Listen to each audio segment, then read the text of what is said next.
Good evening and welcome to the COVID-19 update on Channels Television. I'm Millicent Walker. First, the highlights. African Finance Minister seek $500 billion in special drawing rights as part of the response to the COVID-19 pandemic. Association of Nurses in Ondo State take to the streets as they reject 50% salary offered by the Ondo State government. And WHO team investigating COVID-19 origin in Wuhan says it is unlikely the virus leaked from a lab.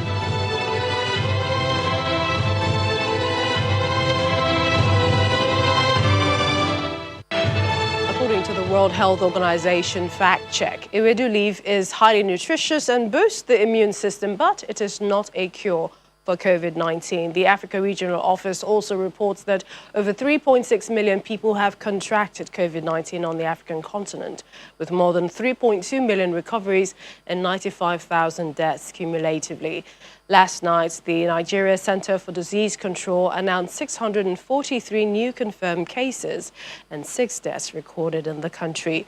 The new cases are reported from 18 states and the Federal Capital Territory, with Oyo recording the highest at 88, followed by Lagos 86. Rivers recorded third place highest, 55 cases. Edo recorded 54, Akwa Ibom 53, Adamawa State 52. 45 cases were recorded in Plateau State, 41 in Kaduna. The FCT registered 34 cases. Kwara State recorded 27, 20 in Benue State, 19 in Kano, 18 in Delta, 16 in Nasarawa. Niger State recorded 15 cases, 11 in Bayelsa. Borno was not left out. It recorded 5 cases, Bauchi 2 and Sokoto 2 as well. Till date, total figures now stand at over 140,000, while more community recoveries were registered in Lagos, Rivers, and of course Plateau, Kaduna and Benue State, all set to be managed in line with the COVID-19 guidelines. This now puts the total recoveries at 114,635, while the country has conducted over 1.3 million tests.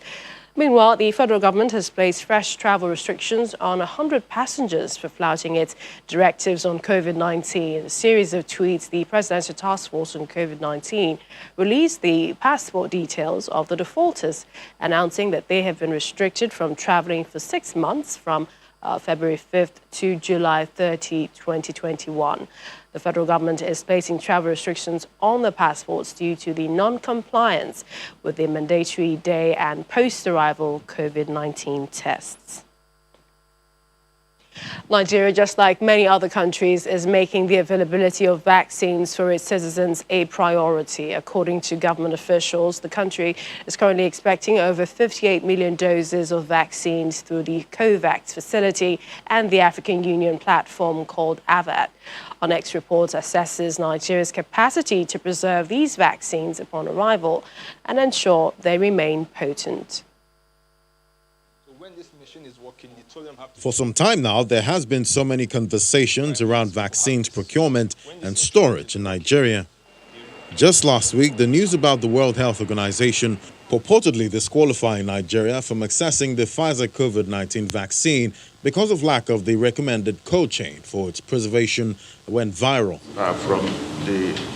Officials of the WHO and the Ministry of Health later cleared the air, explaining the reasons why the country is now expecting the shipment of 16 million doses of AstraZeneca vaccine instead of Pfizer. Nigeria was among the 51 countries globally that were deemed ready, and the decision was just because of the supply. If you look at 1.2 million doses of Pfizer vaccine that were pledged as available, if you divide by 51 countries, you can see what type of amount Nigeria would have gotten, even if it were considered. Besides the 16 million doses of AstraZeneca vaccine, the Minister of Health announced at the Presidential Task Force briefing on Monday that Nigeria is also expecting over 42 million doses of 3 other vaccines through the African Union. AVAT has acquired 300 million doses of 3 types of vaccines, which have been offered to African countries according to population. We shall be offered over 42 million doses of vaccines. And if all projected vaccines that we're talking about now come to fruition, we estimate we should have covered 45% of eligible Nigerians to be vaccinated before the end of the year. While these efforts of government have been commended by some, one question that prods the minds of many is whether the country has the capacity to preserve these vaccines, considering the unique temperature requirement for some of them. The vaccines that we know, meanwhile, are require three types of storage. There is the type that requires an ultra-deep cold chain, ultra-deep freezer storage, minus 80 degrees. That's extremely cold. And that is the Pfizer. You have probably heard also of the Moderna. That one requires minus 20 degrees. That's like a regular deep freezer you have in your home. But the minus 80 is an extreme freezer. Not many countries even have that. But we have some of them in Lagos and Abuja. That's why we can take up to 400,000. This is one of the ultra-cold chain structures in Abuja. The government says it has two other similar structures in Lagos and Bauchi State and can store over 400,000 doses of vaccines that require minus 80 or even minus 60 degree temperature. Although these are commendable strides, many say it is also important that the government pay attention to logistics for moving these vaccines from the storage to the field while maintaining the same required temperature for them to remain potent. And African finance ministers are seeking $500 billion in special drawing rights and an extension in the debt service suspension as part of the response to the coronavirus pandemic. The call was made during a virtual meeting convened by the Economic Commission for Africa and the International Monetary Fund. The initiative, which took effect May the 1st last year, has delivered about $5 billion in relief to more than 40 eligible countries.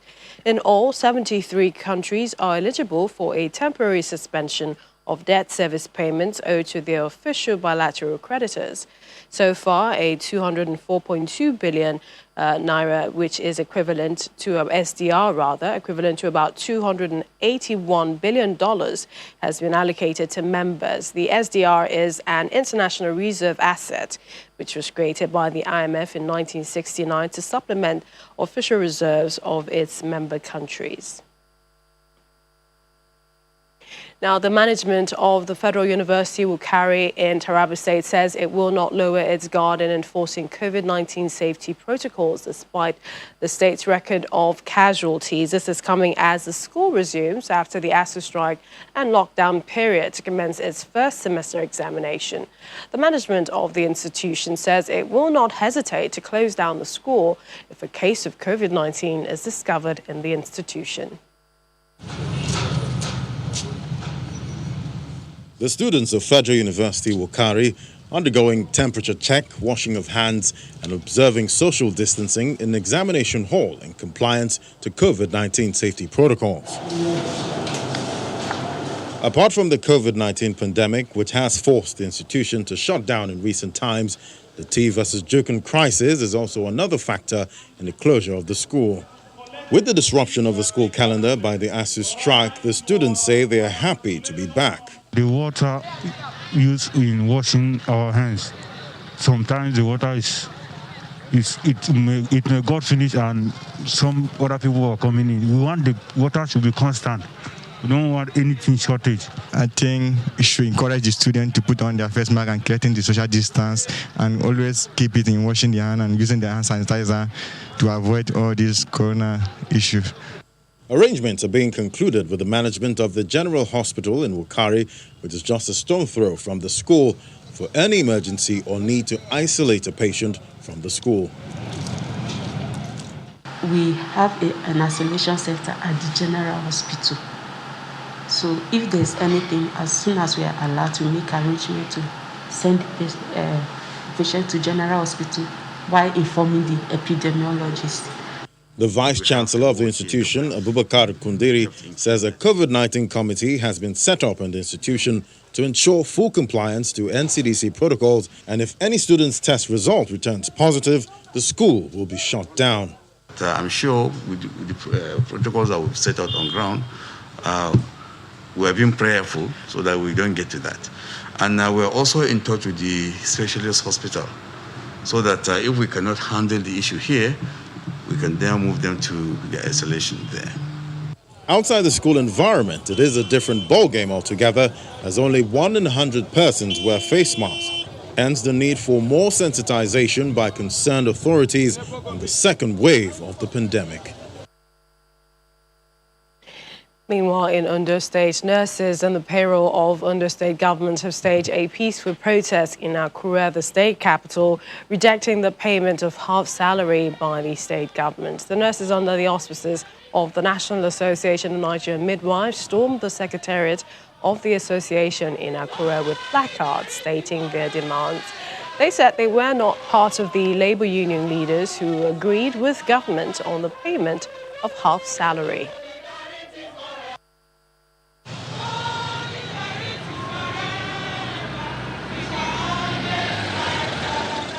It's very clear, the 50% that government just agreed with the so-called some union that they are not representing us because they didn't come to discuss with us. That they said the workers have agreed to pay to receive 50%, we are not part of it. And that's why we are seeing it us here now. We are dissociating ourselves from that agreement. We are not part of that agreement. As a leader, it's part of the sacrifice that when things like this happen, everybody wants to prove that they're not part of it. But as a leader, and if I've seen that what we have done, as led by GNC, is just, I haven't seen the evidences. And we have told government, they should stop borrowing. They should stop borrowing. Because I can't imagine if a government is getting like 10 naira, and what is being deducted every month due to repayment is over 5 naira, and you still want to meet the normal obligation, you won't be able to meet it. That's the truth. 98% were infected with COVID. All these things was not known to us, except they were just flittering. So we have to take that issue up. That is why we just say, okay, at this point, when we be having another meeting, we raise it so that the tranche of COVID will be paid. The top of it will be paid. As of today, they are yet to get the second tranche. Had it been the case was presented, if they are there, or maybe NAM was present, I believe I can do that for them to know.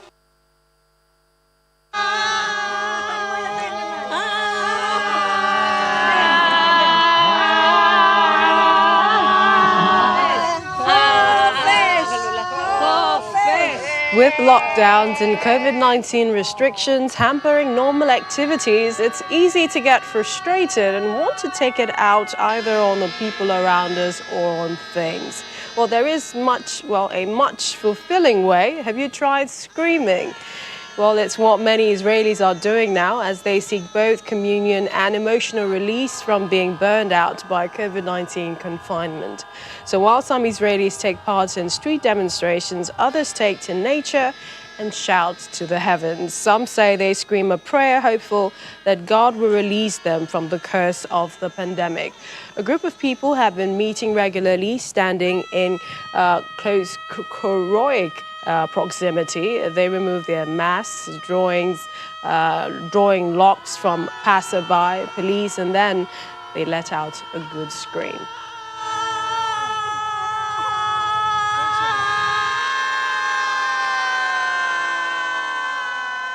Shouting is known in yoga and in Tai Chi, which I'm practicing, to take out all the frustration and bad spirits from the body and the mind. And that's why today we are shouting freedom. Our group met to be together for the big scream, because when you do it in a group, it's like a prayer when you pray together. And maybe God will hear us and will release us from this COVID-19 curse. And the scream is to release us from the frustration and from the lockdown that we carried with us all this year. Joining us is Dr. Oluwatosin Akinshola. He is an epidemiologist with the College of Medicine, University of Lagos. Thank you for joining us on the program. Thank you. It's my pleasure. All right, just before we get straight into it, letting out a good scream like we saw some Israeli women doing, saying that it's some sort of release from the whole COVID-19 confinement. Do you think it works, medically speaking? Well, it depends on the situation that they found themselves. So, because we have some situation that also necessitate some reaction. So, if they are attributing that, okay, the situation they are, COVID-19 has made them to lockdown, well, it may be how the system reacts. So, situation differs, and Nigeria also situation also differ from them. So, I could agree with them. Okay. All right. Tell us about the path that the coronavirus is taking. I know we had you during the first wave, and we're facing a second wave now in several countries also. What do you think the trajectory for this second wave is as against the first wave? Yes. Looking at the second wave compared to the first wave, I think it was on 18th of December that the presidential task force actually announced the arrival of the second wave version, looking at the statistics, when the number of cases we are having has tripled the first cases. I think looking at the second wave infection is more deadlier than the first wave because it's now giving rise to many mutations and variant infection, which we are still looking to unravel. And the NCDC says that it is coordinating efforts to increase the genomic surveillance, especially of the variants and the mutation. What do you make of the response? So far, we understand we have about 13 of the UK variant, but could there be more? And this is also bearing in mind what South Africa is battling, their own variants, and hopefully trying to get a vaccine that can tackle that since AstraZeneca is less potent. Well, if federal government is saying that they are intensifying their effort in coordinating the increase in genomic surveillance, well, the first thing we need to ask ourselves is that, how many molecular laboratories do you have in this country? That's the first question, because the infrastructure, we have to look at that.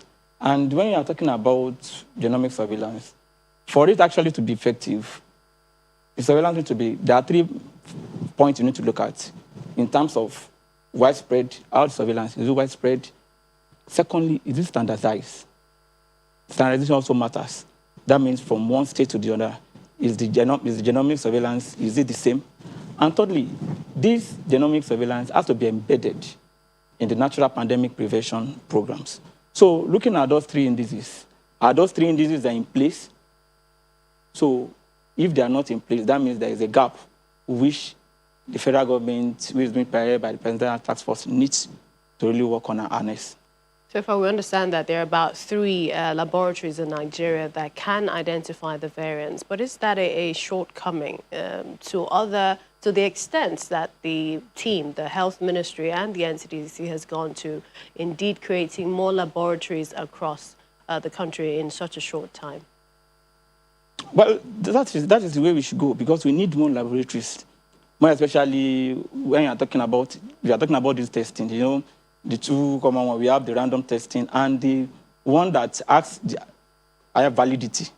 That means in terms of the PCR testing, which is the polymerase chain reaction, because that one can actually give you the validity of the real COVID-19 detection.